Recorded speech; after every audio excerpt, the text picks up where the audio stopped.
I want you to win. I want you to have a better outcome. I want you to love what you're creating, and I want you to love the life that you live.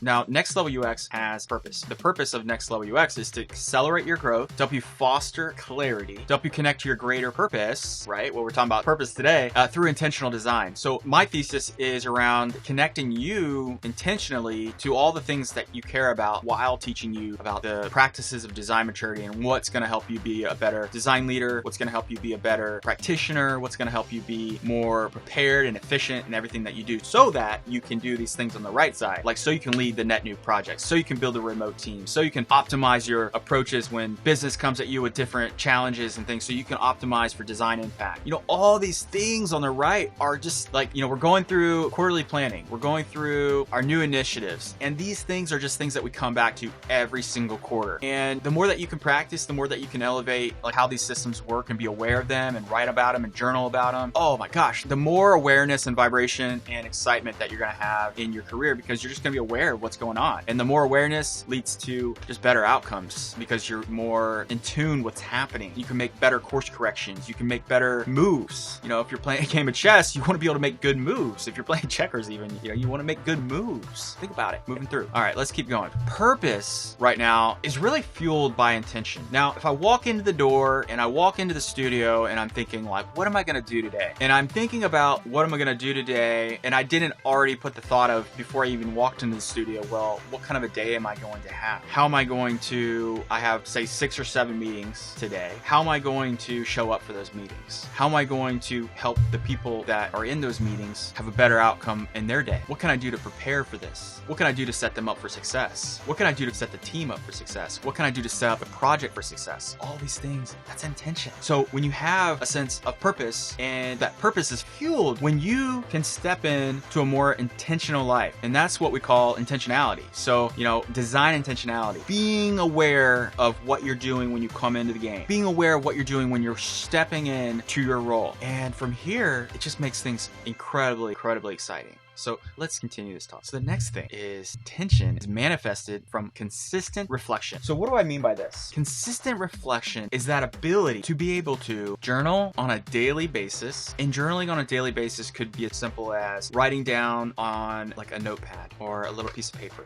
and thinking about the 4 or 5 things that you accomplished for the day and thinking about, oh, well, how could I have done that better? How could I have done this better? That went really well. Okay, what could I have done here?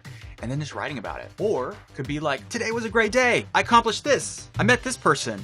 I made this meal. I went on this run. You know, what was the life force of what you did in the day and thinking about and really sitting into that moment and feeling it. And that consistent reflection is a way for you, again, to course correct and recalibrate and then reintegrate what you're doing. So I'll say that again. So consistent reflection allows you to quickly course correct, recalibrate, and then reintegrate. Those sorts of, you know, when we talk about the growth loop, which I'll show you that picture a little bit later if you haven't seen it, these abilities to quickly course correct and reflect are so incredibly valuable, but so underutilized. And the more that you can reflect and do these things, the faster you'll be able to have that emotional awareness and emotional intelligence to be able to snap back and jump in and get after these things. It's like another level of awareness, and we want to create that for you. We want to generate that sort of awareness. So the third thing is connecting to your purpose frequently helps you acknowledge why you do what you do. So when you can connect to the purpose, like, oh, my purpose is to help foster clarity, elevate your practice, help you increase your design maturity so that you can show up better for your team, for yourself, and for your company. I'm going to acknowledge that's why I do what I do, because I want you to win. I want you to have a better outcome. I want you to love what you're creating, and I want you to love the life that you live. We are designers, we are creators, we're makers. Like, it is a superpower to be able to create something out of nothing and to be able to create an experience that uplifts somebody or that makes their life a little bit better. Just that moment when you can make their life a little bit better or solve that problem that they're having. It is so invigorating and so it just lifts me up. And I think that's like essentially why people design, and they want to create that emotion. And I think that when you can acknowledge why you do what you do and be appreciative of it and grateful for it, I think it just unlocks a whole nother level of purpose. So let's keep this going. So develop the routines to connect to the purpose and create intentional actions each step of the way. So when I was talking about self-reflection leads to a little bit of course correction, that course correction leads to a little bit more of a recalibration. And then that recalibration is like you going in and re-acknowledging what you need to do to create some more intentional actions. And it just allows you to connect. And when you're thinking about your routines are your patterns. The patterns that you create and the routines that you create those are your habits. And when you can kind of recalibrate your habits in order to serve your purpose, it allows you to have a little bit more momentum. Maybe a lot of momentum. I'm just being conservative here with a little bit, because when you're first starting this out and you're thinking about like, whoa, shoot, how do my routines serve me on a daily basis? When am I going to sleep? When am I waking up? When am I working out? When am I cooking? When am I supporting my family? When am I supporting my work? When am I supporting myself? Just foundational living practices. How am I doing this? How am I coaching my kid? How am I being a dad? How am I being a friend? How am I being a husband? How am I being a creator? How am I being a maker? And thinking about how my routines serve me and my purpose. So, alignment. It's like you have all these things that you're doing. That's why there's a lot of circles on the screen right now.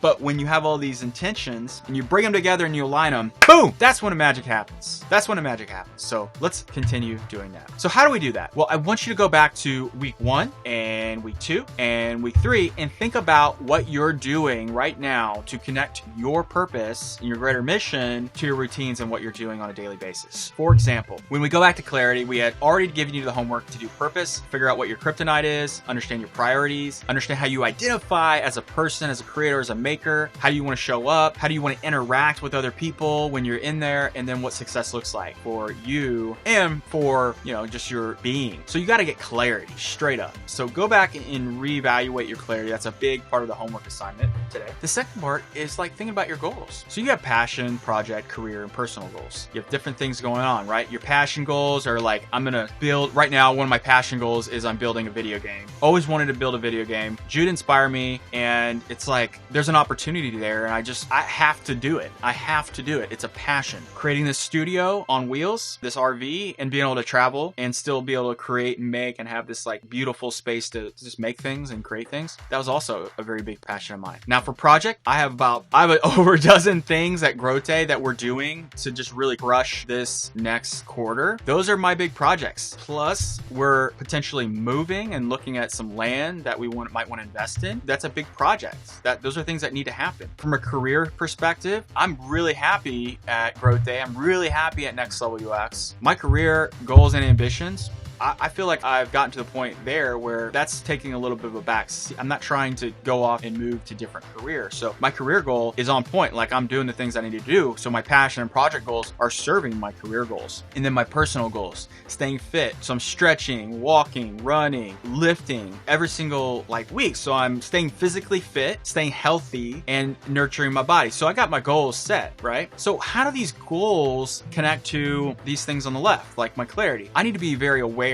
and intentional about how I integrate these things. And that, again, helps me connect to my greater purpose, helps me understand okay, what I'm doing. Because when it comes down to it, then we have our plan. So, how are you going through these goals and getting ready and breaking them down and just staying super focused and laser focused on these elements, because these are the things that help you stay on track. Now, when you combine all these things, that's what we're talking about with purpose, and it helps bring that intentionality. So I want to encourage you to go back to week 1 and week 2, reconnect to these things, because this is the month where we go really clear on the purpose that we're bringing into our life. And how do we do that again? Like what I was talking about, routines. Now, I know I talked about this in week 4 with practice, and then when you start to understand when am I going to have my priorities going? When am I going to be setting my ritual, evaluating my rituals, my routines with my team and integrating these things? I want to encourage you to go and map out your week and see still, if you haven't done this yet, how are you moving through the week? So today is Thursday. It's Thursday lineup day, and the lineup of Thursday is preparing all the things that need to get reviewed and finalized by Friday. So Friday's kind of like this upcoming week, Friday finishers, getting things done, but I need to prepare and execute and finish things today. And that's what I'm going to do after this talk. I'm going to go in and just really nail down these things. And I want you to also think about like, well, how are you doing this? How are you reviewing or redesigning or getting more intentional with your schedule and really mapping it out? It takes time, takes effort, and it takes a little bit of accountability for yourself to be able to go in and just really think this through. So I want you to encourage you to do that.